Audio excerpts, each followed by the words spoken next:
Hands down, man down. Kell Brook makes his first public message to the boxing fans. Stay tuned.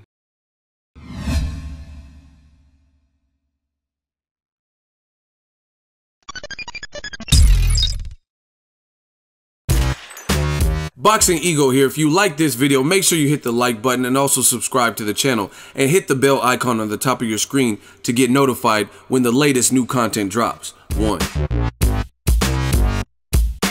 What up, Fight World? It's your boy Ego, and I'm back with some more boxing. Make sure you smash the like button. Also, hit the subscribe button for the latest and greatest in boxing. Now, we working.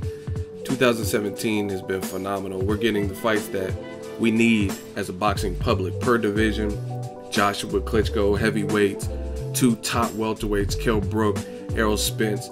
And I told you guys before, they haven't announced the Showtime numbers or anything, or the Sky Sport pay-per-view buys. However, it's not rocket science. Boxing is really a gentleman's sport, but it's easy to decode. If you make the best possible matches and the skill for skill matches that the fans want to see, where the other person has some shot, then usually those fights end up doing better, right? That's just kind of how it goes. And Kell Brook, Errol Spence, we seen a fight just like Joshua Klitschko. It actually reminded me of that fight in multiple ways. Adjustments were needed from both fighters, highly competitive, both in the UK, crazy atmospheres, 33,000 people, 90,000 people. British boxing fans have been phenomenal. Now, Kell Brook, he did take time out to acknowledge the public after his second consecutive loss, and I want to go over what he said. His message was, it was a good one. He says, "Thank you to all the fans for your support. What a great fight. I'm gutted about the results, but congratulations to Errol Spence Jr. I will be back.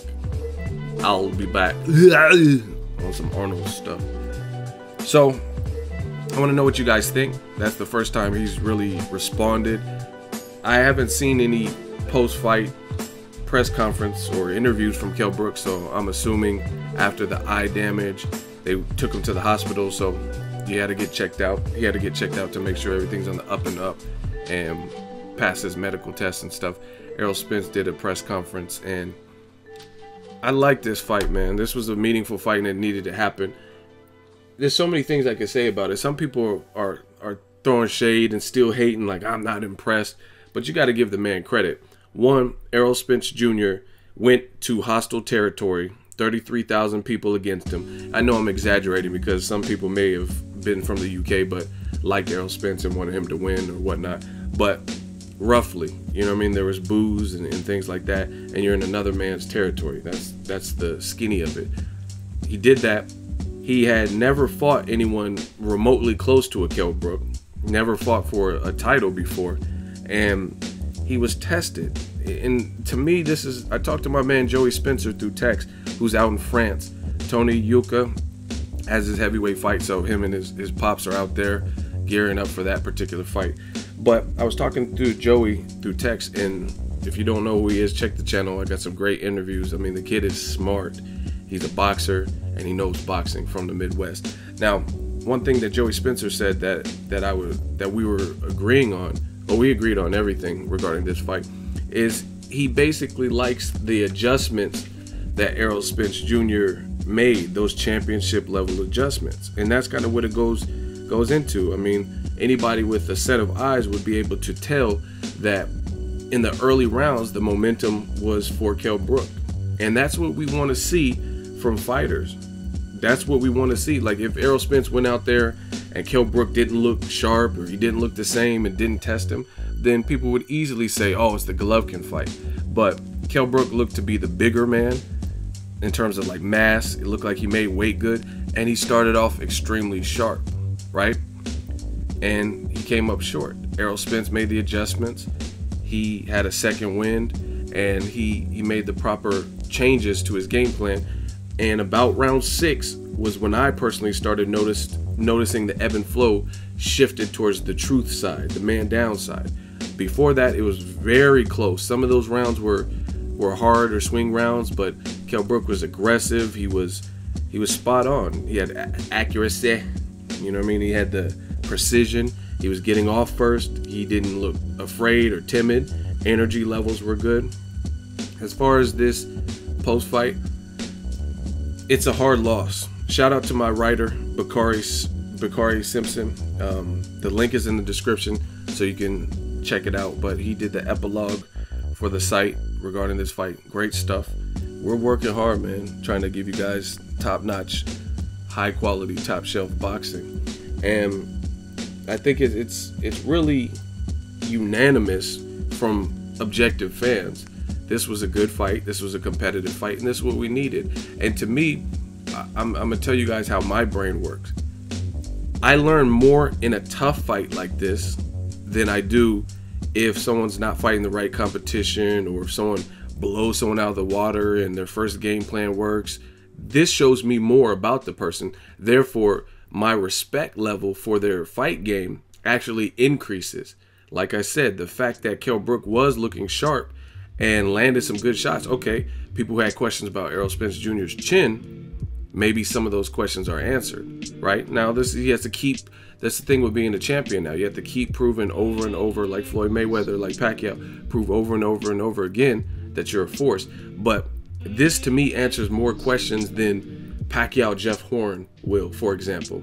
And the reason I'm not high up on the fight is because I don't know enough about Jeff Horn, nor have I seen anything from me doing research on Horn that leads me to believe, other than a puncher's chance, that he'll beat Pacquiao. I mean, Pacquiao's beaten guys who were probably hit harder. Margarito at 53 or 52. He had a better resume. Margarito had stopped Sergio Martinez before. He had fought with Paul Williams and Shane Mosley by the time he fought Pacquiao. So fights like that don't really prove anything to me. For me, the way my brain thinks, this actually shows me something, because I think Spence was in there with a proper Kell Brook. He came to scrap, but it was just those championship level adjustments. People making excuses about the eye. The eye, listen, I understand both sides of this argument. The humane side of me, obviously, I'm like, man, his eye, literally, you could tell his eye was getting bashed in by that left. Errol Spence is a southpaw. So, like I said, the humane side of me, I understand it. I'm like, okay, he couldn't see. But on the flip side of the coin, I do understand why people are kind of lashing out. And this boxing is an unforgiving sport, and boxing is also a gritty, brutal sport. I've seen guys who were atop of their game and being praised as like the next big thing, and then a couple losses and no one really is even talking. Mike Alvarado, for example, and this is no shade. I met the dude. I was in Denver, crazy. He was a good conversation and stuff like that. But I'm just being honest with how boxing fans work to me. And Mike Alvarado at 140, when he was fighting Bradis Prescott, they were saying this is the best dude at 140. You know what I mean? I'm not going to say it from a skill perspective, but he was like one of the leaders in the 140-pound division, like Terrence Crawford is currently. And I'm not talking skill for skill. I'm not saying his skill level is up there with Terrence Crawford, because I don't believe that. But what I'm saying is, at the time when he was at the 140, they were saying this is the undefeated dude and he has a big, bright future. But a couple setbacks, the Ruslan Provodnikov loss, the Rio stoppage and wars, and losing to Juan Manuel Marquez, now people don't even know when he last fought. You know what I mean? So boxing's unforgiving, and at the end of the day, people are on some like Roman Coliseum gladiator stuff, and they want to see you go out. If you're gonna go out, just go out kind of like Klitschko did. You know what I mean? Klitschko was doing great, but he ended up getting knocked out, and nobody is down Klitschko's throat. They're like, okay, you fought someone who's 13 years younger or whatever. You fought somebody who was giving you issue, but you gave him issue. You guys traded knockdowns, and then you went out like a G. You got knocked out. And I think that's kind of the mindset of a lot of fans. So I understand both sides of it. Brook, obviously, having the cobwebs from the Golovkin fight in terms of those memories, though they don't go away. So if you had to get a metal plate inserted into your eye, the first sign of trauma to your other eye, you're like, oh, hell no. Like, you know what I'm saying? I'm not going through this again. So, and I told you that in the 7 reasons. To me, that would come back to possibly haunt him. You got to, Golovkin and Errol Spence fight more, I'm not saying they do everything exactly, so don't bend and twist my words, but what I'm saying is their MO is more similar than it isn't. And the delivery of it, how they do it, how hard they hit, those things could be different. Those little idiosyncrasies could be different. But their MO to stay on top of you, cut off the ring, pressure you, hurt you with offense. Again, the delivery of that is the same. It's just, you know what I mean, Pizza Hut and Domino's, but they're both in the same pizza industry. That's what I'm saying. So it was a fight that needed to happen, but it was a dangerous fight. It was a dangerous fight if Kell Brook were to lose it, you know what I mean, which he did, because you didn't rest, you rested up, but you come back into the fire. So to me, I told you guys before, Kell Brook jumping up to face Golovkin was stupid. Made no sense. You could have stayed at welterweight, fought other welterweights, and possibly beat them, you know what I'm saying? But you moved up, you lose confidence, because anyone who goes from undefeated to defeated by stoppage, cornered stoppage, and has an eye injury, there's a potential that your confidence drops. And there's a high potential of that. You know what I mean? How could you be as confident? It's like if I turn in a paper and I'm used to getting all A's, and all of a sudden I got a D- on the paper, and I'm real studious, and that's going to affect me. I'm going to be like, damn, I really messed up this paper, right? Things like that. So it was a dumb move. I told you guys that last year. And see, people always get mad, oh, why do you say I told you so? Hey, if I'm right, I'm right. If I'm wrong, I'm wrong. And I told you guys last year, this whole daring to be great, you have to understand the implications of that. The ripple in the pond. You know what I mean? It's not just that fight. And now, you know what I'm saying? You're close to going blind and like having injuries that we don't know if you can come back from. You know what I mean? Confidence issues, we don't know if you can come back from. Now, if you would have just stayed, I told you guys that daring to be great made no sense. He was in negotiations with Jesse Vargas, who has since lost. He lost to Manny Pacquiao last November, right? And Pacquiao is 40 years old almost, right? And I'm not saying he's not a good fighter, but that's the fact. Kell Brook is younger. So if he would have just stayed at welterweight, stayed his ass at welterweight, fought Jesse Vargas, he has a better shot to beat him than he did to beat Golovkin, right? 2 divisions higher, and a notorious puncher who, again, puts that crazy pressure on you. And if he fought Jesse Vargas, then his mandatory would have still been Errol Spence. So you come into that fight with whatever confidence, the maximum amount of confidence, if you were to beat Jesse Vargas, because you're like, okay, I got a solid name in there.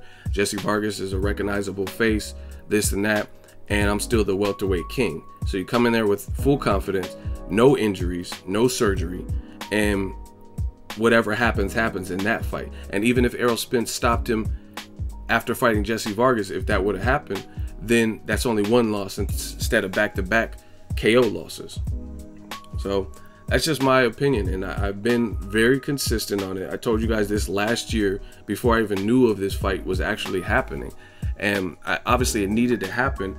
And the thing that it sucks for Kell Brook is nobody told you to go up to middleweight. You and Eddie Hearn, that's a promoter thing. Just like Francisco Vargas, he fought all them damn wars back to back to back. That's not good for you. And the reason there was so much pressure to fight Errol Spence Jr. is because no one told you to fight Golovkin, right? You chose to do that. So now you can't just run from your other problems in your natural division, the division where you really made your name at. You know what I mean? So it was a risky fight, and he got the short end of it. He addressed the public. Let me know what you guys think. Those are my truest thoughts regarding the situation. I think I'm not saying Spence would or would not beat him if Golovkin didn't, but all I know is he would have come into the fight most likely a bit fresher, confidence-wise, at the very least. And this was already a highly contested, competitive fight, so that just set off that ripple in the pond, a chain of events. And now he's some people are saying boxing is cruel. I'm telling you straight up. I'm not going to sugarcoat it. Some people are calling for Kell Brook to retire, and ultimately, if your confidence is shot and people know that, it's hard to come back from.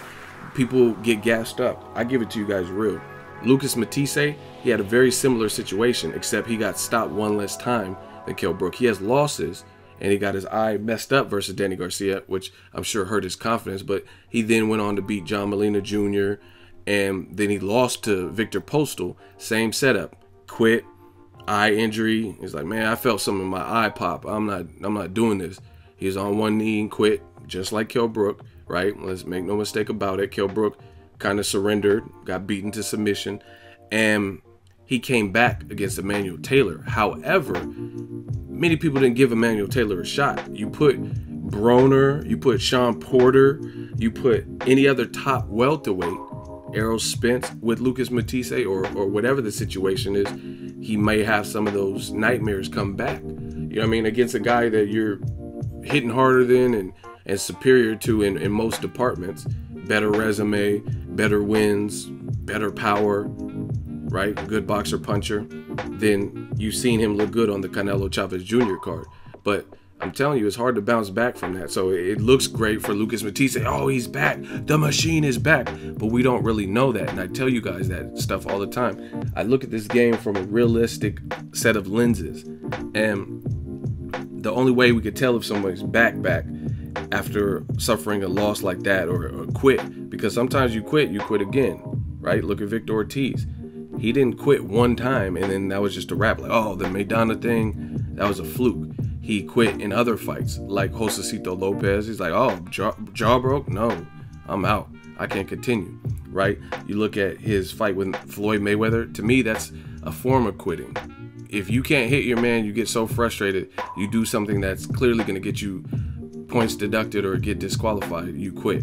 That's what I think. And then you're kissing up and had your hands down. I mean, you quit. And then he could have got back up and tried to compete, but he didn't want no more. He just was dazed and stayed down. Luis Collazo hurt him after a 15-month layoff. He quit in that fight. So, I mean, I've watched enough boxing, and I'm not saying Kell Brook will quit or what. Like I said, I would never suppress somebody like that. I'm just saying all I see is it's an uphill battle. And the other thing is, you were calling him Jeff Lacey and saying chocolate brownie and stuff, and you weren't able to make good with those. So I see it being an uphill battle. It's not impossible. Guys like Pacquiao have taken bad defeats and bounced back, but Pacquiao is kind of an anomaly, and I don't know what it is, but he's very mentally strong, right?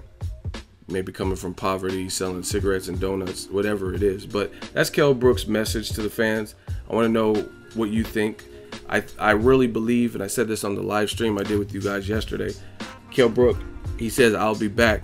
He needs to come back to European competition, like low-level European competition. No shade, but I'm saying like the Kevin Bizier's, Jojo Dans, and guys like that he was fighting. He needs to fight that level of competition and get 2-3 fights under his belt, test the other eye, and really come. If he's coming back, he needs to come back like that, soft touches. But you don't rematch Porter right now, because Porter actually has way more momentum than you. Porter just mauled Berto and won an eliminator, won the #1 spot, so he's ranked higher within the WBC than Danny Garcia. You don't want that. You don't want that. That's too rugged of a fight for me.